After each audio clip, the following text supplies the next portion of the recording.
Sarah was quiet when we drove away from school. I knew she was thinking and hoped that it had nothing to do with me, but of course it did.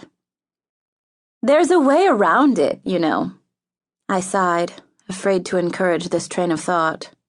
You don't have to cut yourself off from everyone to get through high school, she continued. We just have to anticipate the questions and have answers ready. There are so many guys who would love to ask you out, but have no idea how to approach you.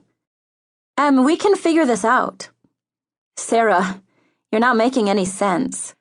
Besides the obvious, I can't go out. What's the obvious? Honestly, who do you know who's interested in me? Be specific. Evan already told you he found you interesting, she said with a grin. Let's start with him. Let's not, I groaned. Oh, did you hear that Haley Spencer asked him to homecoming? She exclaimed. Of course I didn't. You're my source of gossip, remember? Something in my chest twisted. Isn't homecoming a month away? And she's a senior. What's that about? Sarah examined me with narrowed eyes. Honestly, it's only 3 weeks away. Anyway, I heard he turned her down. I told you the senior girls were looking at him too. But Emma, he's into you. Sarah, let's put this into perspective, I corrected. I amuse him. He thinks I'm interesting. He didn't ask me on a date. He just probably thinks I'm a freak or something. Well, you are, Sarah said with a playful smile. Who else can live with pure evil while still maintaining a 4.0, play 3 varsity sports, be in what seems like every club, and to top it off, be scouted by 4 colleges? That is pretty freakish.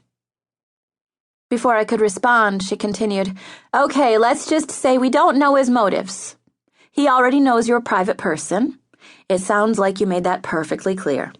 Why can't you give him what he wants and just talk to him? He's either genuinely interested and will ask you out, and we'll deal with that when it happens, or he ends up becoming a friend, which isn't a bad thing.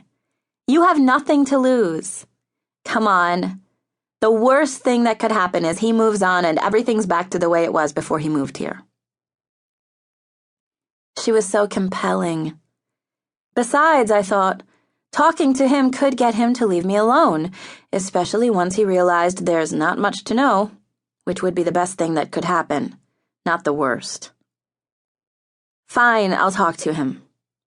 So what's the story? And I don't want to lie. I figured she'd already concocted something during her silence. No lying, sort of. You just leave most of it out, so it's omission, she said smugly, confirming my suspicion. You tell him you were adopted by your aunt and uncle after your father died and your mother became ill. That's pretty accurate. You can tell him anything you want about Layla and Jack, since that won't affect anything. Explain that your aunt and uncle are very busy with work and the kids, and that will hopefully be reason enough why they don't go to your games. He's definitely going to want to know why I'm your only friend and why you don't talk to anyone. He's already asked that, I admitted. I didn't answer him. Well, tell him you and I became friends when you first moved here. That's true. She hesitated for a moment to think about the second part of the question. Say that you're the first in your family to go to college, which is technically true, and that you have a lot of pressure on you to get a scholarship. That's not bad, but why don't I have more friends? I challenged. How about your aunt and uncle are very overprotective and have no idea how to raise a teenager, so they tend to be strict. Then you can admit that because you're so involved in school activities and sports, and with the early curfew, you don't get to go out much.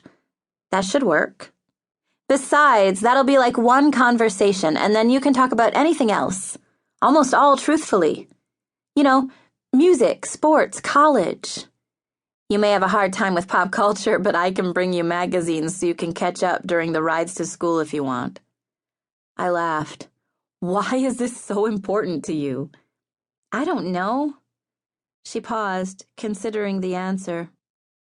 These past 2 days, I've seen a fire in your eyes that I never have before.